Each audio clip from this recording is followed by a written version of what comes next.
Hi guys, welcome back to my channel. Welcome back to my TikTok, to my social media, to everything. So guys, welcome to my first video about what I'm reading. Right now I'm reading Your Best Year by Michael Hyatt. Is the plan of 5 steps to reach your most important goals. So far guys, I really like the book. He brings in a lot of perspective of simply how a lot of great people have accomplished their goals, about he himself, like his course and everything. There's 2 examples I really like in the book that he's put in so far. One is like from Steve Jobs' wife. She's saying how Steve always was able to see what was missing in reality and then go up and imagine in his own delulu world and concoction what he needed to make and bring into this world. And the second is that they're talking about Uncle Rico from Napoleon Dynamite, and I love Napoleon Dynamite. And they're saying how if, if you if you stay stuck in your past, you're never going to be able to see what's ahead of you, what you can accomplish now, what you learned, or also like there is no could've, should've, would've, right? And it's talking like that because Uncle Rico, you know Uncle Rico, guys, if you've seen Napoleon Dynamite, that man is stuck in his high school football game and said if the coach would have put me in the fourth quarter and blah blah blah and all this, that they would have been champions, but it never happened. So he's still 10-20 years later, he's still stuck there, and he's trying to say that would have been his best game ever, and that his girl would still be with him and all that. And it's really funny. It's really, you guys need to watch the point now. So the first thing I'm going to tell you guys about this book, I'm already halfway in, so that's why I'm going to make this long video, and then from after this I'm just going to make sure blurbs of what we're reading every day. Okay, so far the first thing I want to show you guys is the areas of life, your domains of life, he calls it here. And I've called it the 8 areas of life because it's what I was taught during my coaching and everything. And here he expands into 2 more. So if you want to watch the 8 areas of life and how to answer that and all that, we'll go watch my other video, okay? So right here he's talking about the domains of life. He says there's 10. There's spiritual, intellectual, emotional, physical, matrimonial, parental, social, vocational, ludic, and financial, okay? So he's like I've also told you guys, the domains of life, if you fix one, the rest will follow suit, right? If you get like 40% here and 70 here, 80 here, whatever, then if you want to get this up here, then all of these are going to go up to 100, let's say, all the little ones, right? And I don't know if you can spell right, but I was writing some things there. And it's true, guys, because again, let's say our life is kind of like a wheel, right? It's going to be a wheel, and this area of my life is going to flow into this one, to this one, to this one, to this one, to this one, and etc. Okay, so and there's also a test that you can actually take to know in what area of your life you're lacking in, or you need more help in, or you need like learning from, or all of those things. Okay, so I'm gonna leave it also in the bio so that you guys can go take it. It's actually free. It's from the book. They tell you to go do it so you know how you're standing in life. So don't lie to yourselves on that test, okay, guys? Now, the next thing I want you guys to know is like the true verbiages of what he's saying, what it takes to accomplish your goal. Okay, so we all have the power that we sometimes don't give to ourselves because we're overthinking. Okay, so don't fall in that. So the first thing that we have to put into our goals is intention.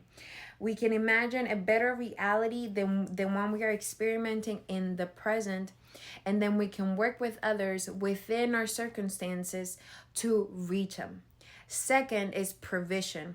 When you visualize the future, you can govern your attitude in the present and give purpose and significance to your acts. Third is action. We have the capacity to act as our plans, as we want in our plans. I'm translating real time, guys. And then we can maintain motivated and answer in the moment to continue our path. And finally, auto reflection, so self reflection. We cannot just act, we need to know how to act, right? That means that we can evaluate how we are doing, make adjustments, and even revisit or revisit our own plans. And I like that. I hope you guys like too. So I highlighted everything. It's really good. You guys, it's really good. So it also says mediante, as we take decisions, we become active participants in the results that we experiment. Okay, again, as we take decisions, we become active participants in the results that we experiment. Okay, so that's, again, if I'm going to take an action, right, that action is going to lead to a result. And so does that action or does that decision lead me to the result I want to see in my life? That's what it's asking you to self-reflect on, right? If we're actively participating, we're actively reflecting, we're actively knowing how we're deciding, then we should already know what the result is going to come, right? We should already know how our result will come. Okay.